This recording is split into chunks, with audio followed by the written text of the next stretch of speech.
دیگه وقتشه به جای ژله این کرم لطیف و خوشمزه رو درست کنید. شیر، شکر و خامه رو با هم گرم میکنیم تا شکر حل بشه. پودر ژلاتین و آب و مخلوط میکنیم. روی بخار ذوب میکنیم. وقتی شکر حل شد پنیر رو اضافه میکنیم. مخلوط میکنیم تا یک دست بشه. ژلاتین و وانیل رو اضافه میکنیم. موادمون رو با هم مخلوط میکنیم. مواد رو 2 قسمت میکنیم.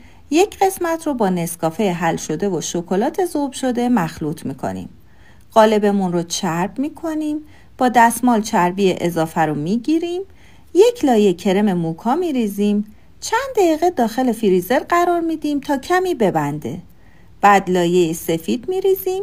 مجددا چند دقیقه داخل فریزر قرار میدیم و بعد هم مجددا لایه موکا میریزیم. داخل یخچال قرار میدیم تا کرم کاملا ببنده. خیلی آهسته از قالب جدا میکنیم و سروش میکنیم.